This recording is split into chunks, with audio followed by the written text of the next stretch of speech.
प्रधानमंत्री नरेंद्र मोदी की अध्यक्षता में हुई केंद्रीय कैबिनेट की बैठक। विज्ञान और अनुसंधान को बढ़ावा देने के लिए 2227 करोड़ रुपए की CSIR योजना को दी मंजूरी। खेल महाकुंभ के द्वितीय चरण का मुख्यमंत्री नायब सिंह सैनी ने किया उद्घाटन। 9,900 से अधिक खिलाड़ी ले रहे भाग। पैरा ओलंपिक खिलाड़ियों को 42 करोड़ की राशि देकर किया सम्मानित। GST कटौती से व्यापार में आया उछाल। जनता ने पीएम मोदी का जताया आभार। प्रदेश भर में मनाया जा रहा GST बचत उत्सव। कैबिनेट मंत्री और सांसद लोगों को कर रहे हैं जागरूक। और पराली जलाने पर सरकार सख्त। करनाल में 3 किसानों पर मामला हुआ दर्ज। 30,000 लगा जुर्माना। अगले 2 साल तक MSP पर नहीं बेच पाएंगे फसल। नमस्कार, मैं भानुप्रिया। अब समाचार विस्तार से। प्रधानमंत्री नरेंद्र मोदी की अध्यक्षता में केंद्रीय कैबिनेट ने आज वैज्ञानिक व औद्योगिक अनुसंधान विभाग और वैज्ञानिक एवं औद्योगिक अनुसंधान परिषद की नई योजना capacity building and human resource development को मंजूरी दी। इस योजना पर 2021-22 से 2025-26 की अवधि के लिए 2,227 करोड़ से अधिक रुपए खर्च किए जाएंगे। यह राशि 15वें वित्त आयोग के तहत स्वीकृत की गई है। इस योजना का क्रियान्वयन CSIR द्वारा किया जाएगा और इसमें देश भर के अनुसंधान एवं विकास संस्थान, राष्ट्रीय प्रयोगशालाएं, राष्ट्रीय महत्व के संस्थान, उत्कृष्टता संस्थान और विश्वविद्यालय शामिल होंगे। इसका मुख्य उद्देश्य युवा शोधकर्ताओं को मजबूत मंच प्रदान करना है ताकि वे अकादमिक जगत, उद्योग और राष्ट्रीय R&D प्रयोगशालाओं में करियर बना सकें। ये पहल विज्ञान, प्रौद्योगिकी, इंजीनियरिंग, मेडिकल और गणित क्षेत्रों में नए अवसर खोलेगी। साथ ही त्योहार से पहले रेलवे के कर्मचारियों के लिए 78 दिन के बोनस की व्यवस्था भी की गई है। 6 मिलियन टन पर एनम इससे कैरी करेगा। टूरिज्म बढ़ेगा, रिलीजियस मूवमेंट बढ़ेगा, कल्चरल मूवमेंट इसमें बढ़ेगा और डे टू डे यूज के लिए जो रेलवे की डिफरेंट कनेक्टिविटी होती है वो भी इससे इस प्रोजेक्ट से बढ़ेगी। दूसरा है नॉर्थ बिहार का। नॉर्थ बिहार में साहिबगंज बेतिया सेक्शन हाईवे का ये 79 किलोमीटर्स का है। 3,822 करोड़ रुपीस के बनने से 4 लेनिंग इसका किया जाएगा। अगेन ये बहुत ही इंपॉर्टेंट सेक्शन है। इससे नॉर्थ बिहार की पटना के साथ कनेक्टिविटी बहुत बढ़ेगी।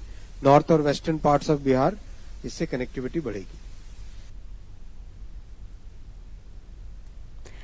पंचकुला के ताऊ देवीलाल स्पोर्ट्स कॉम्प्लेक्स में आयोजित राज्य स्तरीय खेल महाकुंभ के दूसरे चरण का उद्घाटन मुख्यमंत्री नायब सिंह सैनी ने किया। इस अवसर पर महिला खिलाड़ियों ने कुश्ती और जूडो कराटे का शानदार प्रदर्शन किया तथा सभी खिलाड़ियों ने खेल भावना की शपथ ली। मुख्यमंत्री ने कहा कि खेल महाकुंभ केवल प्रतियोगिता नहीं बल्कि खिलाड़ियों के सपनों को उड़ान देने का मंच है। उन्होंने बताया कि पेरिस पैरा ओलंपिक में भारत के कुल 29 पदकों में से 8 पदक हरियाणा के खिलाड़ियों ने जीते। इस अवसर पर 2024 के पैरा ओलंपिक खिलाड़ियों को 42 करोड़ व 3 करोड़ 56 लाख की राशि से कोचों को भी इनाम देकर सम्मानित किया। खेल नर्सरी ये खोली जा रही हैं। इनमें वित्तीय सहायता व प्रशिक्षण प्रदान किया जाता है और इस समय प्रदेश में 1,489 खेल नर्सरियां ये काम कर रही हैं। मित्रों, इनमें 37,225 खिलाड़ी हमारे प्रशिक्षण ले रहे हैं। इन नर्सरियों में 8 से 14 वर्ष की आयु के खिलाड़ियों को 1,500 रुपए तथा 15 से 19 वर्ष के खिलाड़ियों को 2,000 रुपए प्रति माह दिए जाते हैं। यही नहीं, खेल नर्सरियों के हमारे जो प्रशिक्षक हैं उनको 25,000 रुपए मानदेय भी दिया जाता है। हमने उत्कृष्ट खिलाड़ियों के लिए सुरक्षित रोजगार भी सुनिश्चित करने के लिए हरियाणा उत्कृष्ट खिलाड़ी सेवा नियम 2021 वो बनाए हैं और इसके तहत खेल विभाग ने 550 नए पद भी हमने बनाए हैं। खेल राज्य मंत्री गौरव गौतम ने जानकारी दी कि खेल महाकुंभ का पहला चरण 2 अगस्त से शुरू हुआ था। अब दूसरे चरण में पंचकुला, अंबाला, कुरुक्षेत्र, जींद, गुरुग्राम, पानीपत, सोनीपत और पलवल में विभिन्न खेलों की प्रतियोगिताएं आयोजित की जा रही हैं। इस चरण में 9,959 खिलाड़ी हिस्सा ले रहे हैं, जिनमें पहली व दूसरी पीढ़ी के खेल नर्सरी के खिलाड़ी भी शामिल हैं। प्रधान सचिव नवदीप सिंह विर्क ने बताया कि खिलाड़ियों के लिए जल्द बीमा योजना और एक स्पेशल ऐप लॉन्च की जाएगी। साथ ही 2036 ओलंपिक को ध्यान में रखते हुए हरियाणा के खिलाड़ियों को वैश्विक स्तर पर बेहतर प्रदर्शन के लिए तैयार किया जा रहा है। 1965 की भारत पाक की जंग में शहीद हुए जवानों को आज वेस्टर्न कमांड चंडी मंदिर पंचकुला में पुष्पांजलि अर्पित की गई। इस दौरान मुख्य अतिथि के तौर पर हरियाणा के गवर्नर असीम कुमार घोष मौजूद रहे। साथ ही पूर्व में सेना चीफ रहे जनरल वीपी मलिक और पश्चिम कमान के general officer commanding in chief Manoj Kumar Katiyar ने भी शहीदों को पुष्पांजलि अर्पित की। इस दौरान रिटायर सेना के जवानों ने भी भावपूर्ण पुष्प अर्पित किए और शहीद हुए जवानों को याद किया। साथ ही lieutenant general Mohit Wadhwa, chief of staff western command ने पूर्व सेना के जवानों को स्मृति चिन्ह देकर सम्मानित किया। इसके बाद हरियाणा के राज्यपाल असीम कुमार घोष ने मीडिया से बातचीत करते हुए कहा कि 1965 के भारत पाक के युद्ध में वीर जवानों ने अपनी शहादत दी, उनको पुष्पांजलि अर्पित की गई है। Exemplary courage, devotion, patriotism that was displayed by our armed forces, each section of armed forces, an outstanding political leadership displayed by our then Prime Minister Lal Bahadur Shastri ji had helped the nation to win the fight against our enemies. The nation forever will remember those, especially the soldiers of Haryana, who laid down their life in 1965 war at the altar of our Mother India. Rohtak दौरे के दौरान गुजरात व महाराष्ट्र के राज्यपाल आचार्य देवव्रत ने कहा कि प्राकृतिक खेती ही देश के कृषि भविष्य का समाधान है, जबकि जैविक खेती नुकसानदायक है। वे रोहतक में जिला बार एसोसिएशन द्वारा आयोजित प्राकृतिक खेती विषय कार्यक्रम में बोल रहे थे। उन्होंने कहा कि जैविक खेती से न तो उत्पादन बढ़ता है और न ही बीमारियों की रोकथाम होती है। आचार्य देवव्रत ने बताया कि जैविक खेती अपनाने से श्रीलंका जैसी स्थिति बन सकती है और देश भूखा मर सकता है। उन्होंने जंगलों का उदाहरण देते हुए कहा कि बिना रासायनिक खाद से के भी प्रकृति संतुलन बनाए रखती है और यही प्राकृतिक खेती का सिद्धांत है। साथ ही उन्होंने खराब खानपान और जंक फूड को कैंसर और बीमारियों का कारण बताया। आज हमारे बच्चे fast food, junk food, pesticide का ये भोजन, यूरिया, डीएपी कोई नहीं बचा हुआ। आज सब कुछ न चाहते भी स्लो पॉइजन हम ले रहे और ये अंदर जाकर के धीमे धीमे हमारे ऑर्गन को खत्म कर रहा है। आप सबसे मैं पूछूं, ये जो मैदे से बनी हुई चीज है, हमारी माँ बहन मैदे को जब हाथ से गूंदती है वो उंगली से नहीं उतरता, तो पेट में कौन सी खुरपी लग रही जो खुरचा जाएगा, वो अंदर जाके निकलता ही नहीं। गैसेज बनती हैं, प्रॉब्लम आती हैं, ब्लड दूषित होते हैं, दुनिया भर की बीमारियां ऐसे ऐसे प्रिजर्व करने के लिए केमिकल डाले जा रहे हैं कि बालक उसके आदी हो रहे हैं। नशे भोजन को भी नशा बना दिया। करनाल में जीरो बर्निंग लक्ष्य को लेकर कृषि विभाग ने सख्ती दिखानी शुरू कर दी है। अब तक 3 किसानों पर पराली जलाने के आरोप में एफआईआर दर्ज कराई गई है और उनसे 30,000 जुर्माना भी वसूला गया है। साथ ही मेरी फसल मेरा ब्यौरा पोर्टल पर उनकी रेड एंट्री कर दी गई है, जिससे वे 2 सीजन तक फसल एमएसपी पर नहीं बेच पाएंगे। तीनों किसान घरौंडा खंड के निवासी हैं, जिन पर वायु अधिनियम 1981 की धारा 39 और भारतीय न्याय संहिता 2023 की धारा 223 के तहत मामला दर्ज हुआ है। उप कृषि निदेशक डॉक्टर वजीर सिंह ने बताया कि जिले में 7 कंट्रोल रूम बनाए गए हैं और 750 अधिकारी कर्मचारी निगरानी के लिए तैनात किए गए हैं, ताकि पराली जलाने की घटनाओं पर रोक लगाई जा सके। सब डिवीज़न ब्लॉक घरौंडा में कुछ किसानों ने आग लगाई है, तो उन मौके पहुंचकर कार्रवाई करी और पाया गया कि 3 किसानों द्वारा धान के फसल अवशेषों में आग लगाई गई थी। मौके पर हमारे द्वारा FIR दर्ज करवा दी गई है। वह जो NGT द्वारा जो जुर्माना निर्धारित किया है वो भी वसूल किया जा रहा है। इसके अलावा उन किसानों के खिलाफ जो है वो रेड एंट्री भी की जा रही है, जिसके तहत अगले 2 सीजन में धान की फसल किसान मंडी में बेच नहीं पाएगा। खाद्य आपूर्ति एवं उपभोक्ता मामले राज्य मंत्री राजेश नागर ने कहा कि हरियाणा सरकार किसान हित में निरंतर कार्य कर रही है। उन्होंने बताया कि हरियाणा देश का पहला राज्य है जहां किसानों की 24 फसलों की खरीद MSP पर की जा रही है। राज्य मंत्री ने थानेसर व पिहोवा मंडियों का दौरा कर धान खरीद व्यवस्था का निरीक्षण किया और किसानों से संवाद किया। उन्होंने आश्वस्त किया कि बीमारी से फसल की गुणवत्ता प्रभावित होने पर भी सरकार दाना दाना खरीदेगी। उन्होंने बताया कि पहले जहां धान की खरीद 1 अक्टूबर से होती थी, वहीं इस बार 22 सितंबर से शुरू कर दी गई है। इससे पूर्व पिहोवा में राइस मिलर्स कार्यक्रम में शिरकत करते हुए मंत्री ने कहा कि मिलर्स की मांगों को मुख्यमंत्री और केंद्र सरकार तक पहुंचाया गया है और समाधान की दिशा में कार्य हो रहा है। किसानों के साथ है, किसानों के हित के लिए लड़ाई लड़ते हैं। चाहे मंडी की बात हो, 24 फसलें जो हम एकमात्र प्रदेश है जो पूरे भारत में, हिंदुस्तान में जो 24 फसलों को MSP पर खरीद रहा है, तो किसानों के साथ हमारी प्रदेश सरकार भी और केंद्र सरकार भी। पहले हमने सारे DFSCs जो थे हमारे 22 के 22 जिले के सबको बुलाया गया था और उसमें हमारे FCI के भी अधिकारी थे, हमारे वेयर हाउस के भी अधिकारी थे, सबको निर्देश दिए गए थे कि कोई भी मंडी में किसी भी किसान को, किसी भी आर्थिक को कोई दिक्कत ना आए और सब पूरी तैयारियां अपनी कर लें। और हमारी तैयारियां पहले से 15 तारीख से पहले ही हमारी सभी मंडियों की तैयारियां मुख्य। हरियाणा सरकार ने इस बार किसानों की सुविधा को देखते हुए धान की सरकारी खरीद समय से पहले शुरू कर दी है। अंबाला कैंट अनाज मंडी में धान लेकर आए किसान व्यवस्था से संतुष्ट नजर आए और सरकार की सराहना की। किसानों ने बताया कि धान की खरीद सही तरीके से हो रही है, लेकिन फसल सूखी होनी चाहिए। मंडी में किसान मजदूर अटल कैंटीन भी चल रही है, जहां किसान 10 रुपए में भोजन कर सकते हैं।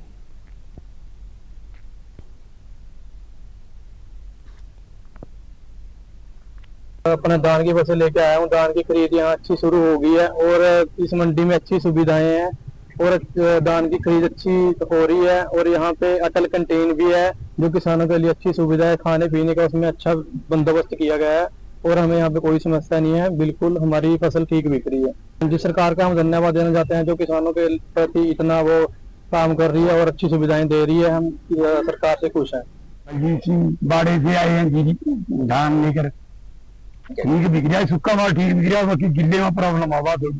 सरकार ठीक है जी, तो सही चल रहा है जी काम। आज कल कोई कह नहीं सकती क्या होना। 24 मेरा 20 में 70 भी है, सदा कुछ रेट है। हाँ सुविधाएं। मंडी सचिव ने बताया कि धान की खरीद 22 सितंबर से शुरू हो चुकी है और गेट पास काटे जा रहे हैं। अब तक मंडी में 22,000 क्विंटल धान आया है, जिसमें से 4,000 क्विंटल खरीदा जा चुका है। 2 सरकारी एजेंसियां खरीद कार्य में लगी हैं। किसानों की सुविधा के लिए स्वच्छ पानी, शौचालय, रोशनी और अन्य व्यवस्थाएं भी की गई हैं। हमारा छावनी में 22 तारीख से ही खरीद की शुरुआत हो चुकी है और ऑनलाइन गेट पास कट रहे हैं। अब तक मंडी के अंदर लगभग 22,000 क्विंटल पैडी की आवक हो चुकी है, जिसमें से 4,000 क्विंटल की खरीद की जा चुकी है दोनों ही एजेंसी द्वारा, हैफेड और फूड DFSC।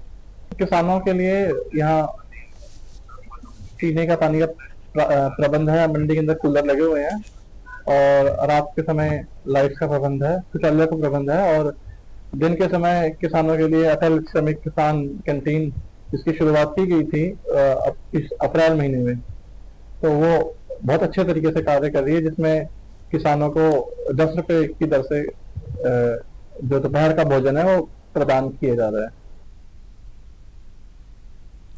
लोक निर्माण एवं जन स्वास्थ्य अभियांत्रिकी मंत्री रणबीर गंगवा ने कहा कि प्रधानमंत्री नरेंद्र मोदी द्वारा GST दरों में की गई भारी कटौती देशवासियों के लिए दीपावली का बड़ा तोहफा है। GST की नई संरचना से गरीब, मध्यम वर्ग, महिलाओं, व्यापारियों सहित सभी वर्गों को लाभ होगा। उन्होंने कहा कि स्वदेशी वस्तुओं को अपनाने से देश का पैसा देश में रहेगा और रोजगार के नए अवसर बनेंगे। उन्होंने स्वदेशी वस्तुओं को अपनाने का आह्वान करते हुए कहा कि प्रधानमंत्री मोदी का ये कदम देश को विकसित बनाने में मील का पत्थर साबित होगा।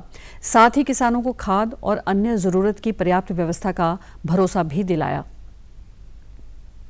प्रधानमंत्री जी को जिन्होंने एक महीने के अंदर अंदर ही जीएसटी काउंसिल की मीटिंग के अंदर इस बात का फैसला किया कि जीएसटी की जो दरें कम करके जो 18 और 28% की थी उनको 5% और 12% करने का काम किया। बहुत बड़ी राहत आम आदमी को, लोअर क्लास को, मिडिल क्लास को देने का काम किया है, जिससे लोगों को बड़ी राहत मिलेगी और लोगों का जीवन जो है वो आसान होगा। खासकर जो खाद्य पदार्थ है उसके ऊपर कई चीजों पे जीरो टैक्स करने का काम किया है। कहीं पे जो 12% 18% था उसको 5% करने का काम किया है। प्रधानमंत्री नरेंद्र मोदी द्वारा जीएसटी दरों में कटौती को लेकर जींद के व्यापारियों और आमजन ने प्रसन्नता जताई। उन्होंने कहा कि त्योहारी सीजन में ये फैसला देशवासियों के लिए तोहफा है। इलेक्ट्रॉनिक्स और ऑटोमोबाइल व्यापारियों ने बताया कि सेल में बढ़ोतरी और ग्राहकों की भीड़ से उन्हें लाभ हुआ है। एक महिला ग्राहक ने वाहन खरीद पर हजारों रुपए की बचत का जिक्र करते हुए प्रधानमंत्री का आभार जताया। लोगों ने कहा कि ये कदम गरीब, मध्यम वर्ग, किसानों व युवाओं के लिए लाभकारी है और इसे आत्मनिर्भर भारत और हरियाणा की दिशा में मजबूत कदम बढ़ा है। कस्टमर्स का हमारे पास अच्छा फुटफॉल आया है, अच्छी ग्राहकी बढ़ी है और हमें लगता है कि त्योहारी सीजन के अंदर जो गवर्नमेंट ने कदम उठाया है इसके तहत चलते हुए जैसे हमारे को ना अच्छा ग्राहक मिलेगा इससे, जिससे कि हम लोगों को भी बहुत ज्यादा अच्छा काम करने का मौका मिलेगा। ये गवर्नमेंट का एक बार फिर से हम धन्यवाद करते हैं। अभी इन्होंने 18% जीएसटी कर रखा है और उसके साथ साथ आपको 10% और भी डिस्काउंट ये देने वाले हैं और बड़ी अपॉर्चुनिटी है और मेरे को बढ़िया लगा। मैं परचेज करने की कोशिश करता हूँ और 10 से 12 हजार रुपये आपको डिस्काउंट भी मिल सकता है। प्रदेश के कैबिनेट मंत्री कृष्ण बेदी ने कोयल कॉम्प्लेक्स में जीएसटी सुधारों पर प्रेस वार्ता करते हुए कहा कि प्रधानमंत्री नरेंद्र मोदी के नेतृत्व में वर्ष 2017 में जीएसटी परिषद का गठन हुआ था। मंत्री ने बताया कि 15 अगस्त को की गई घोषणा के बाद 1 महीने में नए स्लैब लागू कर दिए गए हैं, जिससे अब केवल 2 स्लैब 5% और 18% रह गए हैं। मंत्री बेदी ने कहा कि छोटे व्यापारियों और उद्योगियों को भी इसका लाभ मिलेगा। उन्होंने कहा कि यदि कोई दुकानदार अधिक जीएसटी वसूलता है तो विभागीय पोर्टल पर शिकायत की जा सकती है। भाजपा कार्यकर्ता लोगों को इन सुधारों के लाभों के प्रति जागरूक करेंगे। इस मौके पर पार्टी के कई नेता भी मौजूद रहे। देशवासियों को दिवाली से 1 महीने पहले ऐसा बम्पर गिफ्ट दिया गया जिसकी कल्पना भी मुश्किल है। तो 22 तारीख को सर्दियां नवरात्र शुरू हुए और 22 तारीख को जीएसटी सुधारों का ये रिजल्ट और उसकी शुरुआत हमारी सरकार ने कर दी है। ये लोगों के लिए एक बहुत ही बेहतरीन तोहफा देने का काम। जीएसटी परिषद की 56वीं बैठक में लिए गए निर्णयों को देखकर तो साफ प्रतीत होता है कि हर प्रणाली में सुधार केवल आम लोगों का खेल नहीं है, बल्कि सीधे सीधे आम नागरिक की जिंदगी से जुड़ा हुआ प्रश्न है। 22 सितंबर से लागू होने वाले बदलाव ने जहां 1 करोड़ रुपए की वस्तुओं को सस्ता कर घर घर को राहत दी है, वही दूसरों क्षेत्रों में कर का बोझ भारी कर दिया है। अब आपको बता दें कि सबसे बड़ी राहत खाद्य पदार्थ और घरेलू उपयोग की वस्तुओं में आई है। दूध, घी, पनीर, बिस्कुट, चॉकलेट, सूखे मेवे, नमकीन, इन सब पर घटने से उपभोक्ताओं को प्रत्यक्ष लाभ मिलेगा। केंद्रीय राज्य मंत्री कृष्णपाल गुर्जर ने फरीदाबाद स्थित भाजपा अटल कमल कार्यालय पर जीएसटी को लेकर प्रेस वार्ता की। उन्होंने कहा कि 22 सितंबर से लागू नई जीएसटी दरें जनता को महंगाई से राहत देने का कार्य करेंगी। उन्होंने बताया कि पूर्व सरकारें 17 प्रकार के टैक्स लगाकर जनता से 30% तक वसूली करती थी, जबकि प्रधानमंत्री नरेंद्र मोदी के नेतृत्व में अब एक देश एक टैक्स की नीति लागू है। मंत्री गुर्जर ने कहा कि जीएसटी रिफॉर्म का सीधा फायदा आम आदमी को मिलेगा, खासकर अंतिम पंक्ति में खड़े व्यक्ति को। उन्होंने कहा कि स्वदेशी को बढ़ावा देने की दिशा में भी सरकार सक्रिय है। कांग्रेस द्वारा उठाए गए सवालों पर उन्होंने पलटवार करते हुए कहा कि कांग्रेस के पास कोई मुद्दा नहीं है और वह बच्चों की कॉपी पेंसिल तक टैक्स लगाती थी। भाजपा सरकार ने इन्हें पूरी तरह टैक्स मुक्त कर दिया है। सारे पार्षदों के साथ आगामी फरीदाबाद की स्वच्छता स्वच्छ कैसे बनाया जाए, सुंदर कैसे किया जाए, हरा भरा कैसे दिया जाए, आज सबके साथ 3 घंटे तक लगातार अधिकारियों के साथ, पार्षदों के साथ विचार विमर्श करके उसकी रूपरेखा बनाई है। दुनिया के सामने अगर अड़कर खड़ा होना है तो उसकी एक ही दवाई है, आत्मनिर्भर भारत। और आत्मनिर्भर भारत कब बनेगा? जब भारत के 140 करोड़ स्वदेशी को अपनाएंगे, स्वदेशी खरीदेंगे, तो निश्चित तौर पर भारत आत्मनिर्भर भी होगा और 2047 में विकसित भारत भी होगा। हम कोई ऐसा अतिरिक्त भार अपने प्रदेश के लोगों पर नहीं डालना चाहते जिससे उनको परेशानी हो। इसलिए अगर कोई ऐसी बात है तो माननीय मुख्यमंत्री से उस पर बातचीत की जाएगी। फतेहाबाद के टोहाना में जीएसटी बचत उत्सव कार्यक्रम के दौरान राज्यसभा सांसद सुभाष बराला ने दुकानदारों और व्यापारियों से डोर टू डोर मुलाकात कर उन्हें जीएसटी सुधारों पर बधाई दी। उन्होंने केंद्र सरकार द्वारा की गई नई जीएसटी व्यवस्था को ऐतिहासिक कदम बताया। बराला ने बताया कि हरियाणा में जीएसटी संग्रह वर्ष 2018-19 के 18,910 करोड़ से बढ़कर 2024-25 में 39,743 करोड़ हो गया है, जो 110% की वृद्धि है। उन्होंने इसे डिजिटल इंडिया और केंद्र सरकार की नीतियों का परिणाम बताया। सांसद ने कहा कि जीएसटी से पारदर्शिता, टैक्स विवादों में कमी और निवेशकों के विश्वास में बढ़ोतरी हुई है, जिससे रोजगार व स्वरोजगार के नए अवसर बनेंगे। उन्होंने व्यापारियों और उपभोक्ताओं से नई दरों का लाभ उठाने की अपील की। जीएसटी की दरें घटा करके किया है। निश्चित रूप से महंगाई एक तरफ बढ़नी कम होगी, दूसरे महंगाई कम भी हो जाएगी। आम नागरिक को बहुत लाभ इसके कारण से होने वाला। और एक मैं अपील व्यापारी भाइयों से और कर रहा हूं कि हम आत्मनिर्भर भारत बनाएंगे 2047 में, ताकि हमारा देश विकसित राष्ट्र बने। और इसके लिए हम सब लोग प्रधानमंत्री जी के आह्वान पर, पार्टी के राष्ट्रीय अध्यक्ष आदरणीय जेपी नड्डा जी के आह्वान पर, हमारे मुख्यमंत्री नायब सैनी जी के आह्वान पर सब लोग स्वदेशी अपनाएं। जहां तक संभव हो स्वदेशी आप दुकानों के ऊपर लेकर के आए, स्वदेशी बेचें। पूर्व कृषि मंत्री जेपी दलाल ने प्रधानमंत्री नरेंद्र मोदी द्वारा जीएसटी दरों में की गई कटौती को ऐतिहासिक व क्रांतिकारी फैसला बताया। उन्होंने कहा कि इससे हर वर्ग को राहत, विशेष रूप से किसानों को बड़ा लाभ मिलेगा। उन्होंने दावा किया कि महंगाई दर में गिरावट और जीडीपी ग्रोथ देश को सही दिशा में ले जा रही है। कांग्रेस द्वारा कटौती को ऊंट के मुंह में जीरा बताने पर दलाल ने उन्हें चुंगी और एक्साइज टैक्स के पुराने दौर की याद दिलाई और कहा कि अब एक देश एक टैक्स की पारदर्शी व्यवस्था है।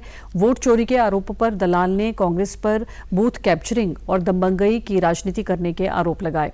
उन्होंने चुटकी लेते हुए कहा, अगर वोट चोरी होती तो मैं चुनाव क्यों हारता। कांग्रेस पर जनता को गुमराह करने का भी आरोप लगाया। किसान को बहुत लाभ हुआ है। किसान के जितने भी एग्रीकल्चर इम्प्लीमेंट्स थे वो सस्ते हुए हैं। खाने पीने की चीज़ें वो सस्ती हुई हैं। और 99% जो है, जो 12% में थी वो 5% पे आ गई है। कांग्रेस के ज़माने में आपको ध्यान नहीं होगा, मेरे ख्याल में चुंगी का टैक्स अलग था, एक्साइज ड्यूटी अलग थी। बहुत जगह गाड़ी चलती थी, मान लो 500 किलोमीटर जाती थी, 5 दिन में आती थी। हर जगह चुंगियाँ होती थी, रोकते थे। उस टाइम को उसको अपने दिनों को कांग्रेस को याद करना चाहिए। एक देश में एक टैक्स करके बहुत अच्छा काम किया है। अंबाला शहर स्थित मां दुख भंजनी मंदिर में नवरात्रों के तीसरे दिन श्रद्धालुओं की भारी भीड़ उमड़ी।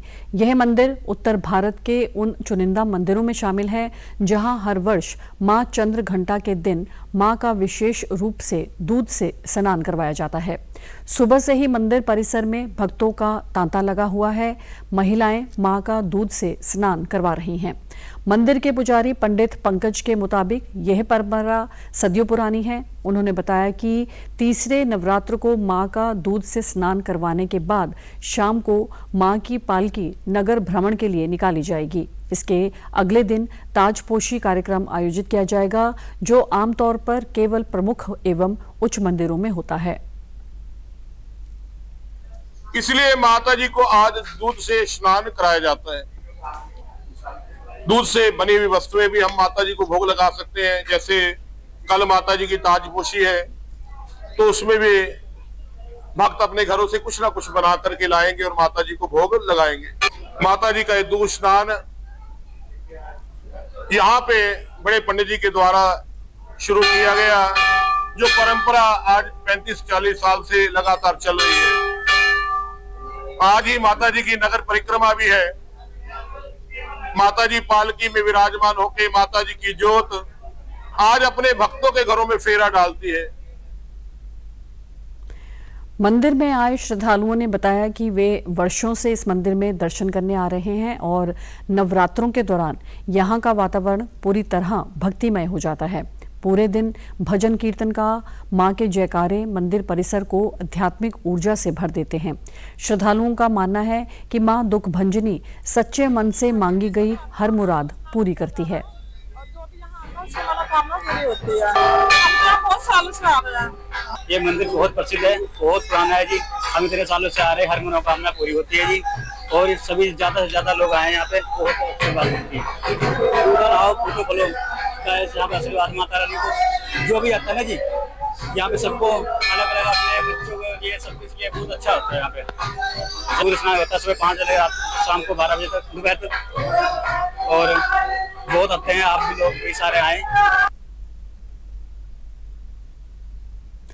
समाचारों में आज इतना ही। नमस्कार।